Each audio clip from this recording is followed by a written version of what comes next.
He was the kind of boy every mother dreams of.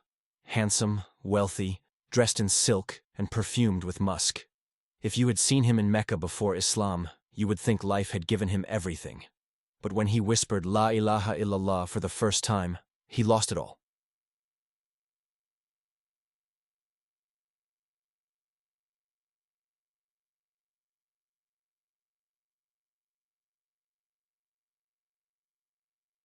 Wealth, his comfort, and yet he gained a destiny that would echo until the last day. The streets of Mecca glowed with torches at night, but they weren't brighter than the boy who walked through them. His name was Mus'ab ibn Umayr. People used to pause in their conversations just to watch him pass. His cloak came from Yemen, stitched in fine threads that ordinary men could never afford. His sandals were imported from the best leather. His hair perfumed with musk that lingered long after he had gone. Women whispered about his beauty. Men envied his charm. And the children of Quraysh would point and say, "Look, that is Mus'ab, the one whose smile even softens hearts of stone." His mother, a woman of fierce pride and unimaginable wealth, adored him. She guarded his reputation like a hawk. Nothing was too expensive for her son. Not silk, not jewelry, not the finest banquets. Mus'ab lived like a prince, even though no crown sat on his head. But under all that fragrance and silk, something stirred in the boy's heart. A question no luxury could silence. Is this all there is? Then came whispers. Dangerous whispers. That a man named Muhammad was speaking words no one dared to speak. Words that claimed there is only one God. Words that shattered idols and mocked the arrogance of Quraysh. The young men of Mecca laughed at it. The elders fumed at it. But Mus'ab? His heart trembled at the very thought. One night, when the moon was high and Mecca's noise had faded into silence, Mus'ab made a choice. A choice that would strip him of everything and give him eternity. The Kaaba stood silent under the stars, its black cloth swaying with the desert breeze. Quraysh guarded it like a fortress, but they could not guard against whispers. And Mus'ab ibn Umayr, son of privilege, followed those whispers into the shadows. He heard of a small group who gathered at Dar al-Arqam, a simple house on the edge of Mecca. No silk curtains, no banquet tables. Just men and women sitting shoulder to shoulder, their eyes lit with something richer than gold. Mus'ab slipped inside quietly, afraid someone from his mother's circle might see him. His heart pounded louder than his footsteps. Then he saw him. Muhammad, the messenger of Allah. There was nothing kingly in his clothes, no perfume in his hair, no crown on his head. And yet, the young man who had been adored by every noble in Mecca suddenly felt small, like a child who had just discovered what it meant to be alive. The prophet recited verses of Qur'an. The words seemed to tear through the walls of the house and the walls of Mus'ab's heart. Indeed, with Allah is the final reward, and this world is but a passing enjoyment. Tears blurred Mus'ab's eyes. The silk he wore, the sandals from Yemen, the coins that filled his pockets, they all felt like dust compared to those words. When the gathering ended, he didn't hesitate. With trembling lips, he whispered, "Ashhadu an la ilaha illallah, wa ashhadu anna Muhammadan Rasulullah." The perfume of musk could not compare to the fragrance of faith that now lived in his chest. But, outside that door, a storm was waiting. His mother's fury, Quraysh's wrath, the chains of his own family, and the boy who once had everything would soon be left with nothing but Allah. News travels fast in Mecca, especially when it's scandal. The son of one of the wealthiest women, the pride of Quraysh, had joined the rebels who dared defy the idols of their fathers. When Mus'ab's mother heard the truth, she didn't faint. She didn't scream. She stared at her son with eyes like burning coal. "Tell me it's a lie," she demanded. But Mus'ab, who once lived to please her, now bowed his head and spoke softly. Mother, I believe in Allah, and Muhammad is his messenger. Her hand shook as it struck his face. The boy who had never known pain, who had never been denied a wish, tasted betrayal for the first time. But it wasn't Quraysh that betrayed him. It was his own mother. "Lock him," she ordered. "I will not have my son humiliated by this madness." And so, the silken prince of Mecca was thrown into a room with no windows, no perfume, no freedom. Guards stood at his door. He ate scraps. He wore rags. The boy who once wore the scent of musk now smelled of dust and hunger. But even in that prison, his heart was free. Every night he whispered verses he had memorized in Dar al-Arqam. Every dawn, he prayed, even as his chains clinked against the floor. Days turned to weeks, weeks into months.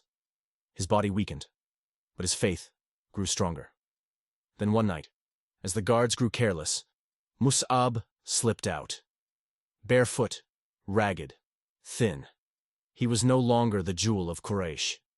He was something greater, a believer who had chosen Allah over the world.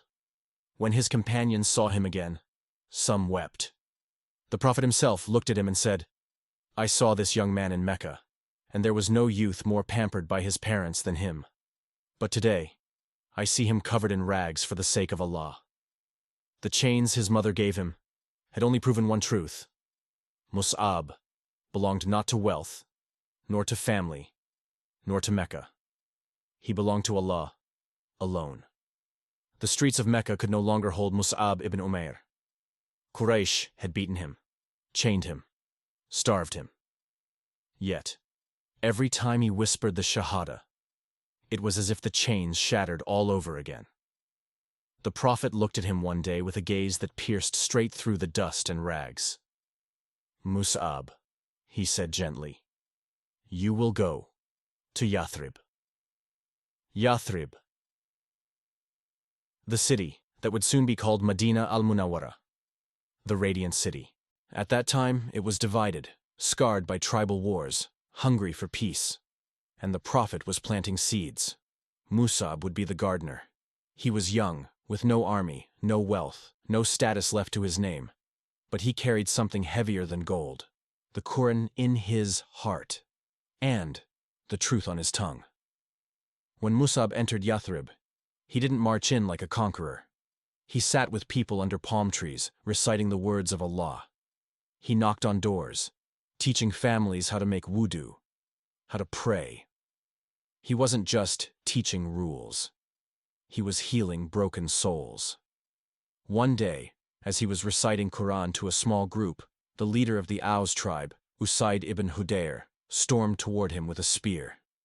His face was hard, his footsteps heavy. The people whispered, "This might be the end of Mus'ab." But Mus'ab didn't flinch. Calm, soft, unshaken, he said, "Sit, listen. If you like what you hear, accept it. If not, we will leave." Usaid grumbled, but sat. Then, Mus'ab recited Quran. And before the verses even ended, the spear had fallen from Usaid's hand. "This is the truth," he whispered. His heart surrendered before his mind did. It happened again with Sa'd ibn Mu'adh, the chief, whose conversion would later shake the very throne of Allah. Day by day, house by house, Mus'ab planted faith in Yathrib until the city bloomed. When the Prophet finally made hijrah, Medina wasn't just a place to escape to.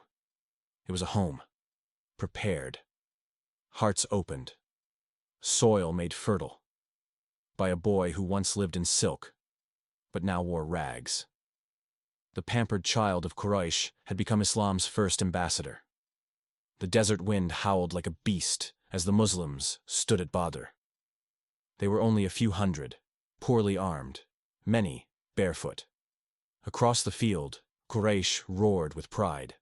1,000 strong, armored, mounted, draped in banners of arrogance. Among the Muslims stood Mus'ab ibn Umair. The boy who once walked Mecca in silk now held nothing but a sword and a heart burning with faith. No perfume, no banquet, no mother's embrace, only the sand beneath his feet and the banner of Islam in his hands. Yes, the Prophet trusted him with the banner. That cloth was more than fabric. It was the symbol of the Ummah's survival. If it fell, hearts might falter. Mus'ab's duty was clear. He would not let it fall. The clash began. Arrows darkened the sky. Swords flashed. The ground shook with the cries of men and horses. Mus'ab moved with steady steps, holding the banner high, his voice rising above the chaos. Allahu Akbar. Stand firm, O believers. He saw his own brother on the other side, bound to Quraysh, fighting against Islam. The same family that once adored him now raised swords to kill him. Blood tied them, but faith divided them. When Quraysh warriors tried to break through, Mus'ab planted his feet, refusing to retreat. Dust and sweat covered him, but his eyes never wavered. The banner never dipped. And when victory came, Quraysh humiliated, their pride shattered. The Prophet looked across the field and saw the banner still standing in Mus'ab's hands. The boy who once wore silk had carried the weight of an ummah, but this was only the beginning. The test of Badr was triumph. The test of Uhud would be sacrifice. Subscribe if you believe true victory is not in wealth, but in holding high the banner of faith. Хочешь, я продолжу? Часть 6. Трагедия при Ухуде, где Мус'аб станет шахидом. Вы сказали «пиши». ChatGPT сказал Part 6. The Tragedy of Uhud. The mountain loomed behind them. Uhud. A shield of stone, watching as the Muslims lined the battlefield. Victory at Badr had lifted their spirits, but Quraysh came thirsting for revenge. 3,000 strong, armored, and furious. The Prophet entrusted Mus'ab ibn Umayr once again with the banner of Islam. He held it close to his chest, whispering, Bismillah. He was thinner now than the boy Mecca once adored, his clothes patched, his body hardened by hunger. But his heart, his heart was an iron fortress. The battle raged. At first, Muslims pressed forward. Quraysh stumbled, their lines shaken. But then, a crack in the wall. Archers disobeyed, chasing spoils. The mountain's shield was gone. Quraysh's cavalry swept in like fire. Panic, chaos, screams. The believers scattered. Some even fled the battlefield. The Prophet himself was struck, his blessed face bleeding. Rumors spread like poison. Muhammad is dead. The enemy surged toward the Muslim's heart, and in that storm, one figure stood tall. Mus'ab ibn Umayr, banner in hand, sword in the other. He shouted over the noise, his voice breaking the despair. Muhammad is alive. Stand with your Prophet. Allah is your Lord. Enemy soldiers charged at him. He swung, struck, blocked, until a sword severed his right arm. The banner fell, but Mus'ab snatched it with his left. He planted his feet, lifted it high again, and cried out, Muhammad is but a messenger. Messengers before him have passed. Will you turn back on your heels? Another strike. His left arm was cut. The banner dropped once more. But Mus'ab, bleeding, staggering, bent down and clutched it against his chest with the stumps of his arms. His blood soaked the cloth, but his lips still moved. La ilaha illallah. A final blow struck him down. His body collapsed, the banner falling at last. But by then, the Muslims had seen him. His courage lit their hearts like fire in the darkness. And though Mus'ab's body was broken, his sacrifice held the Ummah together. When the dust of Uhud settled, the battlefield was silent, except for the moans of the wounded and the cawing of circling crows. The Prophet and his companions walked among the fallen, hearts shattered, searching for their brothers. There lay Hamza, the lion of Allah, his body mutilated. And nearby, another figure, thin and frail, his face still glowing with the traces of youth. It was Mus'ab ibn Umayr.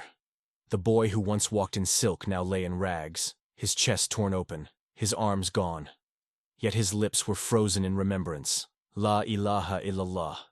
The companions wept. They remembered how he had once been Mecca's jewel, clothed in the richest garments, perfumed with musk. Now they had nothing to cover him. A single cloth was found. They tried to cover his head, but when they did, his feet showed. When they covered his feet, his head was bare. The Prophet, with tears in his blessed eyes, said softly, "Cover his head, and place grass upon his feet." The messenger of Allah stood over him and whispered, "Among the believers are men who were true to their covenant with Allah. Some of them fulfilled their vow and met death, and others are still waiting. They have not changed in the least."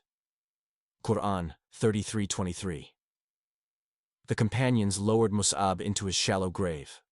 No wealth, no perfume, no silken shroud. Nothing remained of the Prince of Mecca, except the legacy of courage, loyalty, and sacrifice that would echo until the Day of Judgment. That day, the Muslims realized something eternal. Victory is not in living long or dying rich. Victory is in living and dying for Allah.